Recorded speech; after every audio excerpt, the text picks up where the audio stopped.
Ba số đây, bây giờ đó kia, ngày nay chụp kia và to thì đấy chụp mùi nâng computer bà ngày nay bà nó cái tờ thông tờ bộ ấy nào đó bà chỉ mới tên tên là ta nữa không ní miền ấy tiết bà miền ấy tiết bao ở phía bà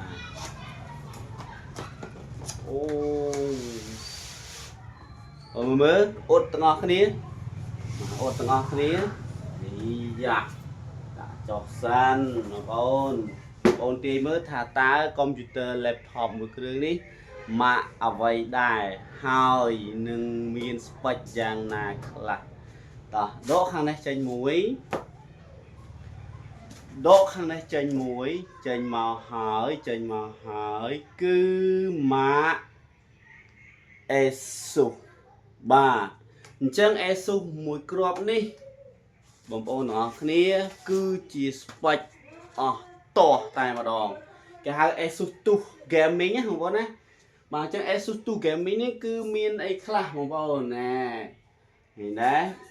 lương cái đa cho đọc ram cho vào mũi anh bà hai nâng miên Nvidia và hết cái hai tha VGA đạt GPU của bà nè mà anh nè GeForce GTX បាទ Core i7 ចំនួនទី8បាទ Core i7 ចំនួនទី8អញ្ចឹងយើងទៅមើលថាតើ laptop នេះមានអ្វីខ្លះនៅខាងក្នុងហ្នឹងណាដើម្បីឲ្យដឹងបងប្អូនទាំងអស់គ្នាមើលបវលបងប្អូនតិចបាទនេះគឺជាប្រភេទ Asus ដែលមាន CPU Core i7 ចំនួនទី8 RAM ប្រហែល G បងប្អូនដឹងអត់ខ្ញុំដឹងប៉ុន្តែខ្ញុំឲ្យបងប្អូនទីមើលថាតើ RAM ប្រភេទ CPU Core i7 របស់ Asus នេះប្រហែល G បាទអញ្ចឹងខ្ញុំបើក power មើលទាំងអស់គ្នាយើងនឹងទៅឃើញទាំងអស់គ្នាថាតើមានអីដែលជាលក្ខណៈពិសេសរបស់វាបន្តទៀតចេញមកហើយតែនបាទដំណើរការដោយ Windows អីចេះមកជាមួយវាដើរសិន Windows 10អត់អីទេបងប្អូនអាហ្នឹងយើងឈូសចូលទៅ Windows 11បានកុំព្យូទ័រមួយទឹកពីសហរដ្ឋអាមេរិកមួយគ្រាប់នេះគឺធ្ងន់ធ្ងរតែម្ដងបាទគឺជាក្លឹមមែន Windows បាទ Windows 10 Windows 10ណា Windows 11បងនេះឥឡូវខ្ញុំចូលទៅមើល spec ទាំងអស់គ្នាបាទចេញមកដំបូងស្មើនឹង Windows 10ចូលទៅក្នុង system មកបងប្អូនឃើញ Windows 10មែនបាទជាស្រ័យ Windows 10មែនហ្នឹងបាទអញ្ចឹងនៅក្នុងនេះគឺមាន RAM ចំនួន 16GB បាទ RAM 16GB Core i7 ចំនួនទី8បងប្អូនយកទៅប្រើមិនថាបើថាមិនស្រេចថាអស់ចាទេគឺហ៊ានភ្នាល់អីក៏បានដែរបាទអញ្ចឹងនៅក្នុងនេះយើងឃើញថា RAM ហើយនឹង CPU បងប្អូនឃើញ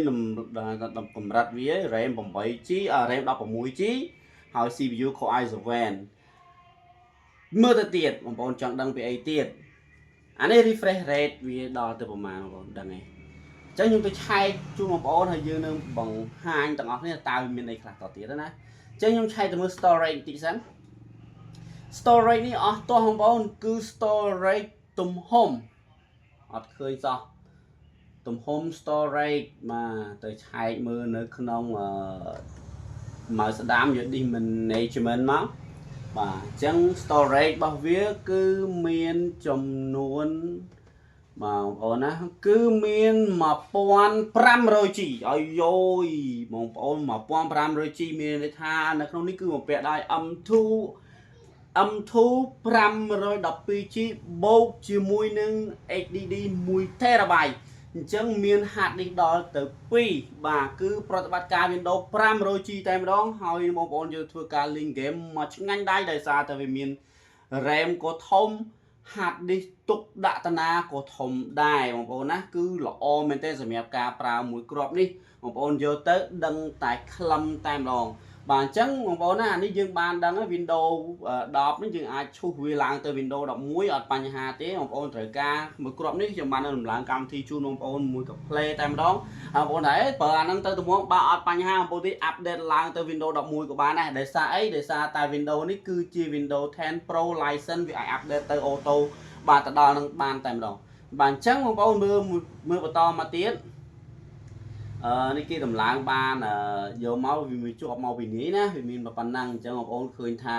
ទាំង CPU ទាំង hard disk ទាំង RAM គឺសុទ្ធតែខ្លឹមតែម្ដងនេះខ្ញុំត្រូវមើល refresh rate ឲ្យបងប្អូនមើលសិន refresh rate នេះគេចុចមិនទេភ្លេចបាត់ហើយនេះបងប្អូនលក់កុំព្យូទ័រយូររហូតទៅ refresh rate អត់ឃើញបាទហើយសំខាន់មួយទៀតហ្នឹងគឺវាមាន Full HD តែម្ដងបងប្អូនអើយ Full HD នេះស្រួលប្រើណាស់ហើយណានេះ graphic បាទអញ្ចឹងបងប្អូនមួយគ្រាប់នេះគឺមានតម្លៃពិសេសជូនបងប្អូនចង់ដឹងតម្លៃបងប្អូនអាចឆាតមកផ្ទាល់តាមលេខ Telegram នៅបានឃើញគឺមាន01064161086ឬក៏បងប្អូនអាចឆាតនៅក្នុង Facebook ក៏បានដែរបងប្អូនអាចឆាតមកខ្ញុំផ្ទាល់មកបាទគឺខ្ញុំនឹង